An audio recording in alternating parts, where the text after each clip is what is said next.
everybody, James. Tammy's not here. She's inside right now getting some food for this little boy who just showed up. He's a fluffy platinum. So that's one thing about new puppies. When you get a new puppy, what should you do? So the first thing is, of course, realize that they're in a different environment. They're young and probably haven't had all their shots. Certainly don't have full immunity. So would this puppy go into PetSmart right now? Absolutely not. Should this puppy go to a dog park right now?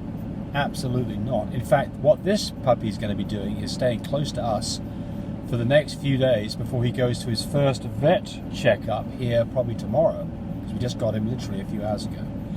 And so Tammy's going to get the same food he's been feeding. We don't want to change his food in the first 5 or 6 days, and we'll start blending his food with the new food he's going to get. So he's on Purina Pro Plan, so that's what Tammy's going to go get some of that, and then we're going to move him over to, actually I think Royal Canin is what he's going to be on, but that's not going to happen immediately.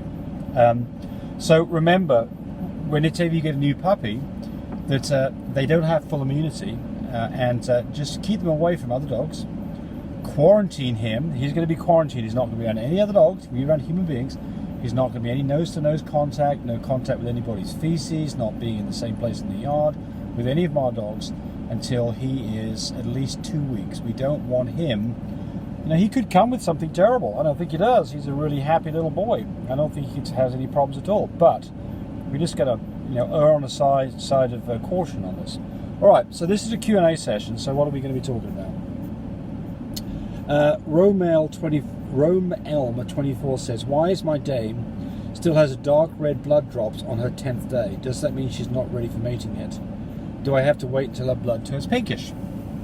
Yeah, well, the problem with this is that if you're going to time things just straight off blood color, you're going to get it right 50-60% of the time. Most dogs, when they're ovulating, their blood color turns more of a pink color, and they need to be bred a few days after that. But if you're relying strictly on that, you're probably going to be disappointed quite a lot of the time. So other things to pay attention to are how she's behaving towards other dogs, of course how many days she's been in heat, and then probably the best thing you could possibly do is to go get a progesterone test done and start breeding her when she's at a progesterone level of something around 15 if you're doing do a vaginal. All right. Justin Abel says, please do a video about pyometria. I'm worried about my female. Yes. So pyometria in Latin means pus-filled bag. Doesn't sound very much fun, does it? And it's not. So typically dogs who get pyometria get this when they go into heat, and it's quite common, especially in younger dogs. And why is it common in younger dogs? Well, two reasons. One is when a dog goes into heat, the whole cervix starts to open up a little bit, which makes it more susceptible to getting pathogens into her uterus and causing infection. That's the first thing. And the second thing is, if she's been bred, then you're introducing foreign substance. If it's a natural mating, then if you think about the the dog's organ, the male, he's got muck and dirt on it. He's putting it in her vagina. That can cause a problem. If you're doing an AI yourself, if you don't, well, whatever you're doing, you need to have sterilized products. You need to glove up. You need to keep it as cleanly as you possibly can. So what do you do if your dog has pyometria? Well, there's two different kinds of pyometria. There's what's called a closed pyometria and open pyometria. Closed pyometria means that all of the muck, all of the pus, all of the infection is being held within the uterus and it's not draining out. This is a very dangerous situation. So you can get toxemia of the dog, you can get a blood supply, a blood infection. You can lose a dog over this.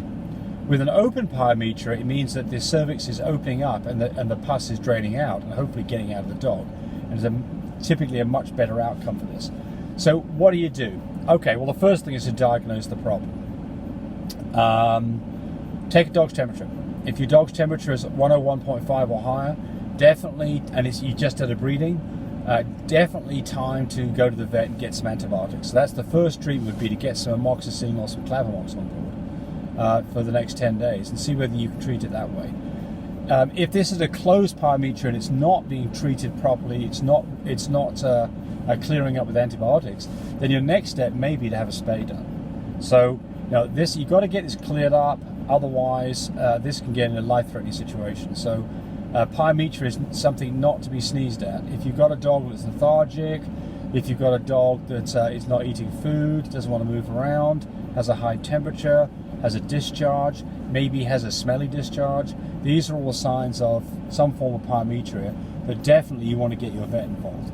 And don't muck around with this. Early treatment will have a much better outcome than if you do nothing. Hey James, is it normal for my pregnant female to be eating less than normal? She's going to be 1 month as of the 13th of May. I assume that we mean that she's 1 month away. Yes, so pregnant dogs, think of it this way, a pregnant dog that, there's a couple of things that go on with pregnant dogs. The first one is as you get to, there's morning sickness. Human beings have morning sickness and some dogs do too. If you know about morning sickness, you know that you feel like crap, you feel nauseated with food, same thing for a dog. So a dog who's having morning sickness is likely going to be maybe doing some vomiting and be off their food. And that typically happens, 2 to 3 weeks after AI, you can start having morning sickness show up, and it might show up for a week or two. At the other end, when we're close to having puppies, especially if she's full of puppies, then she may not have any much room to put food into her tummy. And she's so crowded with puppies, in her stomach, that she may be very difficult to eat much food. And in that situation, small meals given frequently is probably the right treatment. And the other thing here is that you want to introduce different foods if she won't eat. You don't want a dog that's not eating the last 3 weeks of pregnancy, because you'd much rather have her a little bit fat than being skinny when she's having puppies. Remember, she's got to grow some puppies, and those puppies are coming from her. And if you don't get protein and carbs on board, then she's going to make puppies out of her own tissues. That's the reality of it. So you absolutely want to get your puppy eating, your dog eating. So how do you do that? Different foods, maybe sometimes hand feeding can help the situation. You think about you and I, if we eat the same food every day and we introduce something new, that kind of gets us our juices flowing. So yeah, different foods, possibly hand feeding.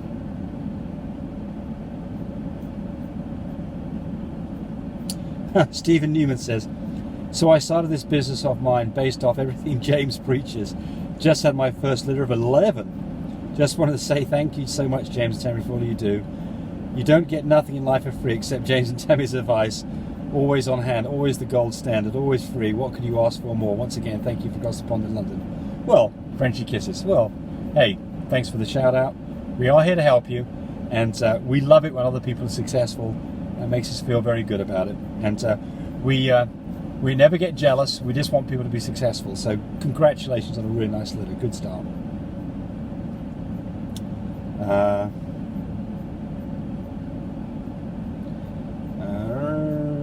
blah, blah, blah, blah. Someone says, oh my God, please make videos showing these new fluffy babies. Yep, they're coming today.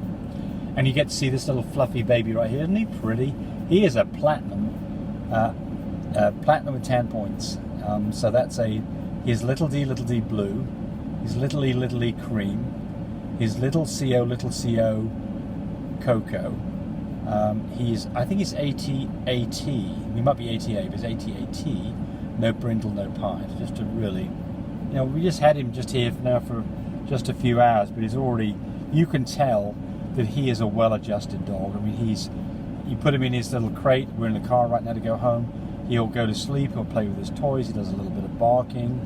You pick him up. He's not scared or frightened. Right now, he's just crashed out on my chest. Just a nice little puppy. So.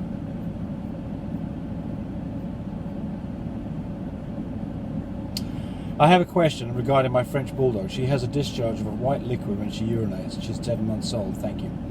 Well, probably what's going on here is she's probably beginning stage of her first heat, and she's probably got some vaginitis. Is what's going on. So she's basically got an infection of her vaginal tract, or maybe urinary tract. So take a temperature, make sure it's less than 101.5. If it's that or higher, go to the vet. You can do like a little douche. You could go to Walmart and go get, what's it called, Massingill's, summer spring vaginal douche product. You could give her a little bit of that. just to kind of help clean things out, make it a little bit more acidic in there, and maybe cure things up. But if this continues and it starts to get smelly or temperature goes up, definitely time to get some antibiotics on board and go to the vet. How long we got here? 10 minutes. Do you have any advice on freezing semen for future AI? Show us how to do it. Well, I've been playing around with this a little bit because I thought it's kind of interesting. So there's 2 ways that we handle semen. Well, 3 ways. Fresh semen that's used right there on the spot, collected from one dog. The dog either itself inseminates the female, or you manually collect from a dog and do an AI on the premises. So that would be called fresh semen.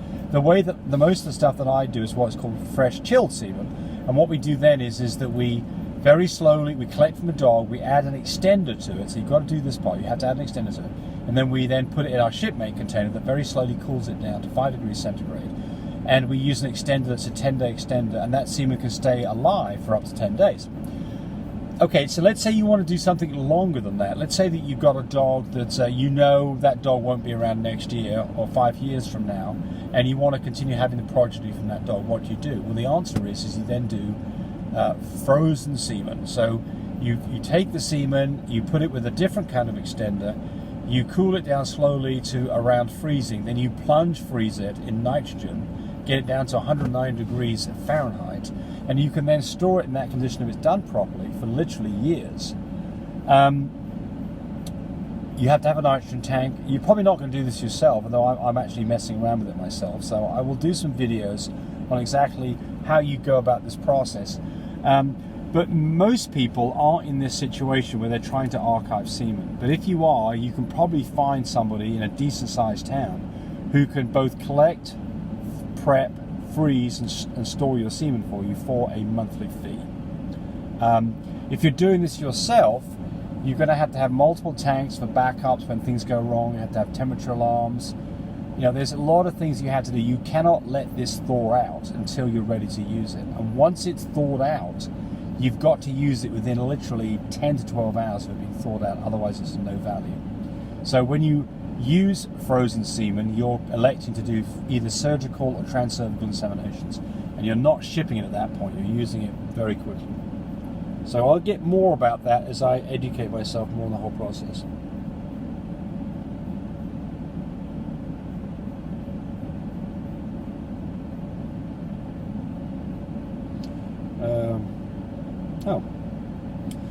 So someone's talking about buying an extra large crate, thinking they're talking about our shipping, our whelping system.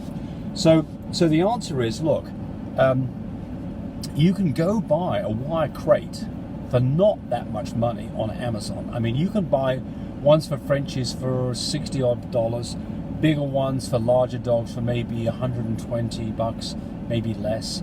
You can go get our heated whelping system for $200 and make a whole thing just work so much better than anything else you can buy, and literally have maybe $300 to $350 in it, maybe less. So it's not only about saving money, but it's also about this works so incredibly well. So we've worked hard to develop this system. We've patented this system because it was basically a clever idea. And clever ideas help you have successful litters. So go check out My Breeder Supply, look at our heated whelping system, and take this away from you having to look after puppies and keep puppies away from mum and only introduce them for every few hours to feed, and leave your mamas and your babies together 24/7 and let mum be what she's supposed to be, a mother to her puppies. Hey, thanks for watching. We appreciate all your time to go look at this stuff. We'd like it if you subscribe to us. If you've got things you want us to talk about, then do so. And then from me and this little guy right here, who's just now starting to wake up. Look at him. You can't hardly see him in the sunlight. He's such a pretty little boy. Isn't he pretty? He's a short little bitty thing. Look at him. Just a short little bitty guy. All right. Bye, everybody. See you.